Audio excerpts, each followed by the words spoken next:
Você tá desde 2004, no INCA, 18 anos trabalhando com oncologia.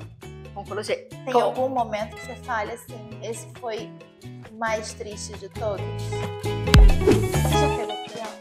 Não, eu Ai, trabalho. não Eu consigo ver. eu trabalhei com criança na especialização. Aí eu atendi criança. Aham. Tem uma situação que me ocorreu com uma criança na internação que eu nunca imaginei que isso fosse acontecer. Ela já era uma adolescente, eu acho. E no dia, ela estava sentindo muito desconforto respiratório. Então, ela me pediu, na lucidez, para fazer uma aspiração nasal, para tentar ajudá-la a liberar a secreção. E a gente fica com receio, né? Atender criança, coitada, a gente fica com uma pena, vai trazer desconforto. E aí eu vi que trouxe um alívio para ela e ela agradeceu tanto para ajudar ela a tirar aquela secreção, porque ela não estava tendo força para expectorar. Então ela pediu, faz uma aspiração nasal, por favor. Já era uma adolescente que se comunicava muito bem. Então isso me impactou muito. Essa é a memória que eu tenho do atendimento com criança. Mas eu tenho muitas colegas que adoram, são excelentes na área da oncologia infantil, mas eu realmente sou apaixonada pela oncologia, mastologia oncológica, né? Então, eu trabalho com câncer de mama desde 2005. Sempre foi mama? Sempre foi mama. Sempre foi mama. Sempre fui. Posso entrar numa polêmica aqui, louca, assim? Do nada, que eu lembrei. Não foi a Angelina Jolie que tirou as 2 mamas já por causa que ela tem possibilidade de ter câncer de mama? Foi. Qual é a situação? Que história é? Me conta, porque eu olhei isso, eu falei, gente, garota louca. Mas assim, na época que aconteceu isso, foi tão polêmico e para quem não entendia o caso, eu cheguei a comentar, poxa, será que a Angelina Jolie está fazendo um desserviço como uma pessoa pública, né? Ela não está fazendo um desserviço para a população, porque internacionalmente todo mundo ficou sabendo. Mas a história da Angelina Jolie é o seguinte, existem alguns tipos de câncer de mama que se a mulher tiver uma alteração genética, que essa alteração genética, principalmente do gene BRCA1, BRCA2, que produzem as enzimas de controle de alteração celular, o que eu quero dizer com isso? O que significa isso? A gente tem alguns genes que são responsáveis por produzir proteínas que vão controlar qualquer alteração celular. Então, se tiver uma mutação celular, essas enzimas vão perceber e vão conseguir informar para a célula, olha, essa célula não pode existir, tem que sofrer apoptose. E aí controla essa mutação celular. Quando a gente tem essa alteração genética, esse controle não passa por esse controle, não existe. Uhum. Então, a Angelina Jolie, ela já tinha perdido tia para o câncer de mama, a mãe tinha falecido por câncer de mama, então ela tinha uma história familiar genética de câncer de mama e câncer de ovário. Então, ela fez o teste genético, ela viu que ela tinha essa alteração genética e os filhos dela pediram. Então, os filhos falaram que não queriam perder a mãe, teve esse impacto, porque as pessoas que têm essa alteração genética, 60% a 70% dos casos de câncer de mama são ao acaso. Uhum. Mas a mulher que tem a alteração genética, perto de uma mulher que não tem alteração genética, o risco é muito maior de desenvolver o câncer de mama. Então, a gente pode dizer que a gente tem um risco acima de 85% para desenvolver o câncer de mama. Então, ela fez a retirada profilática das 2 glândulas mamárias, fez retirada dos ovários também. Ela fez também a retirada dos ovários para prevenção. E vive bem. Então, assim, eu cheguei a comentar sobre isso nas aulas com alguns alunos, cheguei a comentar com colegas se isso não impactaria tanto, principalmente em rede pública, porque a gente não pode fazer isso preventivamente, não tem esse apoio. Então, assim, muitas mulheres... Mas eu acho que poucos médicos também aceitariam. Eu resolvi hoje que eu vou... porque você precisa fazer o teste genético. Mas, assim, quem trabalha com genética fala que ela fez o certo. Quem trabalha com genética... Que provavelmente ela iria ter câncer Exatamente. Você demoraria muito para descobrir porque o corpo não avisa, não é isso? Mas se eu entendi, é isso? Assim, não existe... a gente fala em prevenção para câncer de mama com hábitos saudáveis. Sim. Mas é diferente da prevenção para um câncer de colo de útero. O câncer de colo de útero, ele tem uma lesão precursora, porque o câncer de colo de útero, ele está mais associado com HPV. Sim. Então, a gente faz o Papa Nicolau, que é o exame preventivo, para detectar o HPV ou uma lesão precursora, retirar essa lesão, e aí a gente tem a prevenção do câncer de colo de útero. Tá. O câncer de mama, quando a gente descobre numa mamografia, numa ultrassonografia, já é o câncer. Você tem que fazer o tratamento. Entendi. Então, mesmo que ela detectasse numa fase precoce, ela ia ter que passar por todo o tratamento. E aí vai depender da gravidade, né? Não vou falar que todo tratamento é igual para cada mulher, mas tem dependendo da gravidade, você vai ter que fazer radioterapia, quimioterapia, então teria que passar, às vezes, por essa situação. E tem um índice alto de câncer de mama, né? O câncer é o mais incidente no mundo inteiro. No mundo todo? No mundo todo. É o de maior incidência. Chegou agora a ultrapassar até o câncer de pulmão. E o câncer de pulmão afeta homens e mulheres, numa proporção muito parecida. O câncer de mama, a maior parte são as mulheres. Por quê, gente? Fico pensando. Em alguns países, eles já começaram a discutir sobre a questão de overdiagnóstico, que eles falam. Se eles não estão exagerando demais nesse diagnóstico precoce. Porque alguns tipos de tumores não necessariamente vão virar câncer.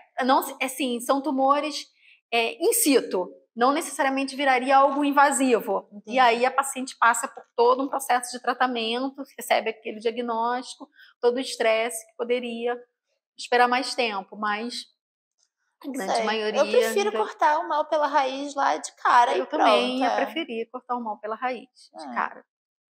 Então tá, você fez mama a vida inteira. A vida inteira. Aí você fez faculdade, aí depois você continuou estudando, fez especialização em oncologia, fez mestrado.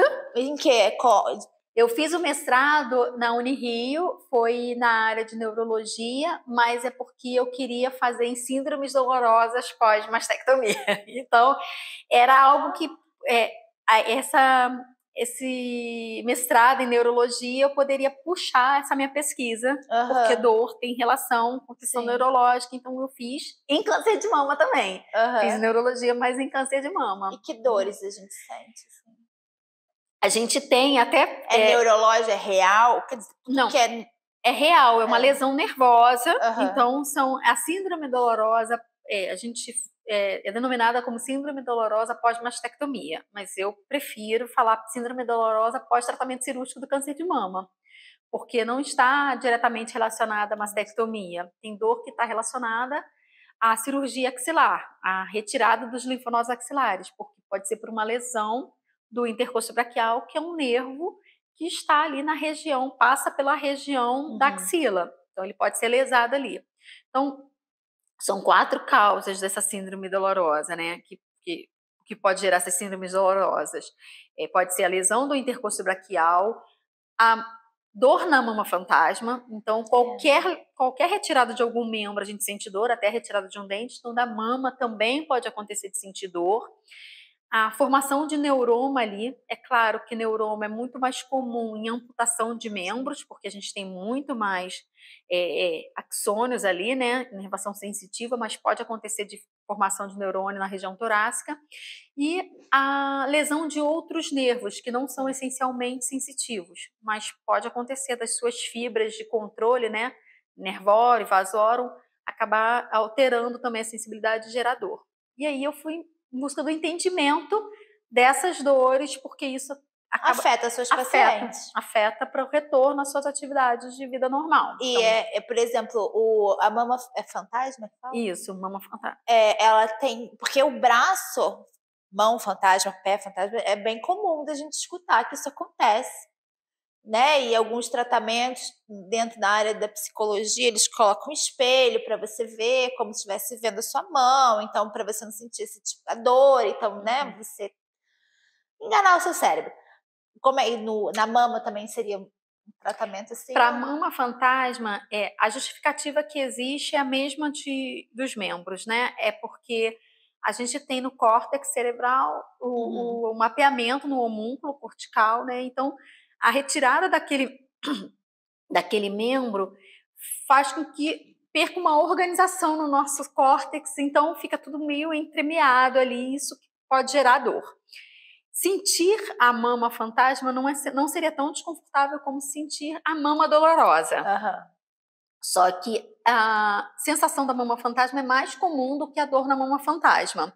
A sensação da mama fantasma, ela tende a diminuir. Uma das formas da gente trabalhar é com colocação de uma prótese externa com sutiã, porque vai ter algo em contato estimulando aquela região. Então, o ideal é que a gente trabalhe com a paciente a sensibilidade da região, o toque, o trabalho da cicatriz, então a mobilização cicatricial, algo em contato com a região para que a representação no homúnculo cortical da região em que tinha a mama passe a ser substituída pela região torácica, ao invés de ser tudo entremeado. Então, pode vir o mapeamento do braço, mapeamento do abdômen, porque normalmente essa sensação ela realmente tende a melhorar, vai diminuindo com o tempo, mas a dor fantasma, da mama fantasma, a incidência é mais baixa, é em torno de 5%, mas ela é constante. Então, a gente observou numa pesquisa que a gente realizou, que foi até um braço do meu trabalho, do mestrado, em que 6 meses depois era em torno de 5%, e se manteve até 2 anos depois. 5% do total das de pacientes. Quem faz mastectomia? Das pacientes que fizeram. Alto, então. 5% Pode alto. ser, é porque também o N da pesquisa não foi muito grande, porque a pesquisa era para ver todas as síndromes dolorosas, então foram 204 mulheres, mas nem todas tinham feito a mastectomia, então foram em torno de 85 mulheres que fizeram a mastectomia, então pode ser que a gente aumentando esse N, a gente consiga diminuir um pouco. É porque se a gente pensa que 5% vai ter dor, é muito do ruim. membro é muito ruim. É uma dor constante para sempre. É uma sensação de alfinetada, tudo, sensação de alfinetada, sensação de até de prurido ali, que você não consegue melhorar, aliviar, é considerado uma sensação dolorosa. Não é simplesmente facão, enfisgada, intorção. Não necessariamente dor forte, mas qualquer sensibilidade que esteja desconfortável para a paciente. Muito interessante seu mestrado. Foi sobre isso. E a gente viu uma incidência bem alta de intercostobraquialgia, por exemplo, que é a dor nessa região. Então, as síndromes dolorosas é a alteração da sensibilidade em toda essa região. Então, imagina, você tá se movimentando e encostar o braço aqui e toda hora sentir que isso está incomodando. Tá como se tivesse uma ardência de praia, alguma coisa aqui embaixo que esteja fisgando, alfinetando. Isso é ruim para as nossas pacientes. Como é que elas retornam ao trabalho tendo essa sensação? Como é que elas vão movimentar? Cuidar dos filhos, né? Do dia a dia. Não tô falando nem de trabalhar, mas do dia a dia mesmo. Botar roupa, tirar roupa, cuidar de filho. É muito desconfortável. A gente observou que em 6 meses, mais de 50% das pacientes tinham essa sensação. Outro trabalho já foi feito depois disso. E é sempre no lado que eu tirei a mama. Sempre, porque é a manipulação desses linfonodos. Outro trabalho depois dessa minha pesquisa foi visto em avaliação das pacientes 1 ano após a cirurgia. Não foi um acompanhamento, mas foi um recorte do tempo, né? Foi um estudo transversal. Pegou as pacientes 1 ano depois da cirurgia e avaliou. E mais de 60% das mulheres relataram que tinha uma sensibilidade alterada ali ainda. Então, isso impacta. Cara, eu sinceramente, eu acho que... Eu vou falar de mim em relação à cesárea. Bem nada mais, um monte de mulher faz. Mas eu tenho uma sensibilidade enorme em volta da minha cesárea. Enorme, na lateral, tudo aqui.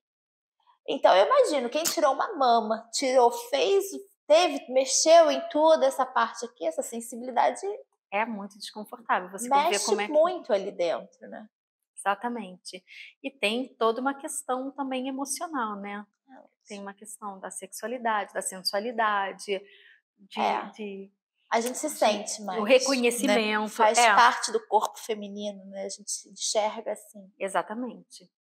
Mas dá para botar silicone ou não? Porque tirou muita pele. Depois da cirurgia, as reconstruções elas são feitas muito mais com tecidos autólogos, que são do próprio corpo. Então, pode rodar a musculatura do abdômen, pode rodar a musculatura das costas.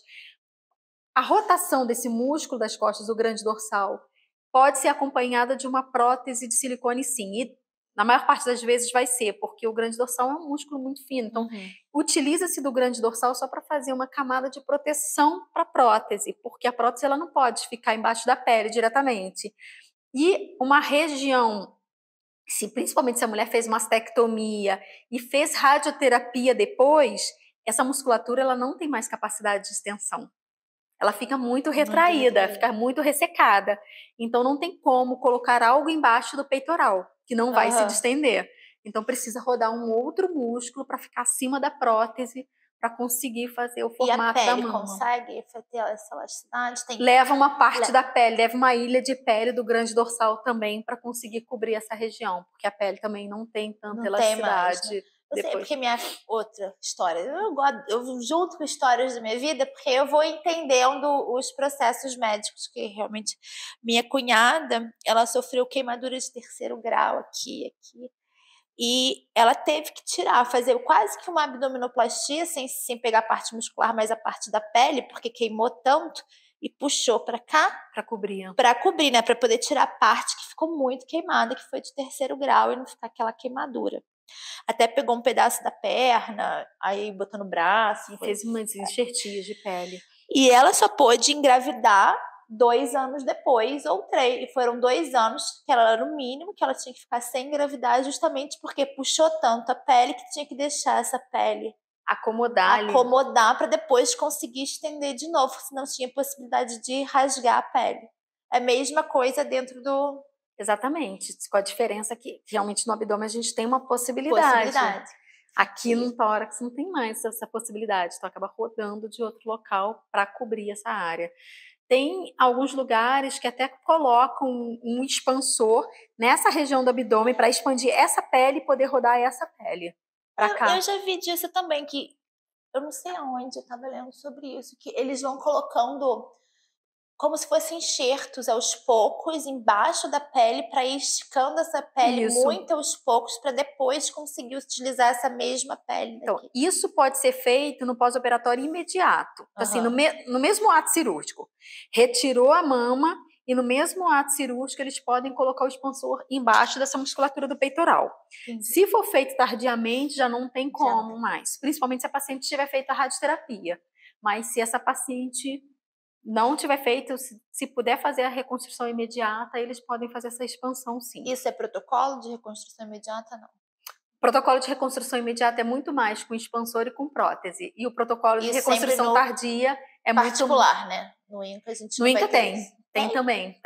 Só que eles analisam muito bem se a paciente vai ter necessidade de fazer a radioterapia depois ou não. Porque uma mama reconstruída com a radioterapia pode sofrer muito mais, porque principalmente com prótese, porque o silicone atrai mais o calor e pode acabar destruindo toda a reconstrução com esse calor da radiação, né? Então, eles optam mais por, se tiver que fazer radioterapia, vai fazer a reconstrução tardiamente. Se não precisa fazer, pode fazer a reconstrução agora. Então, eles têm feito cada vez mais reconstrução, sim. Muito bom. A gente tem essa previsão na lei, né? A lei já foi... Tem? Não sabia. A gente tem uma lei de 2013, ela foi homologada quem era presidente era Dilma Rousseff, de direito da paciente de reconstrução mamária. Depois teve uma segunda lei para complementar de que o paciente tem o direito de reconstrução até o final, porque não é só reconstruir o volume, porque depois tem as outras etapas de reconstrução, que é para reconstruir o mamilo também. Então, nesse primeiro momento, não se reconstrói o mamilo, só faz o volume da mama. E depois, no segundo momento, tem que equilibrar a outra mama, porque eles só estão reconstruindo essa. Imagine essa ficando toda reconstruída, redondinha, e a outra com a mama mais caída. Então, tem o segundo momento. Aqui amamentou e aqui é de mocinha. Exatamente. Então, aí tem um equilíbrio da mama, e aí tem a fase de colocar, então até o final tem esse direito.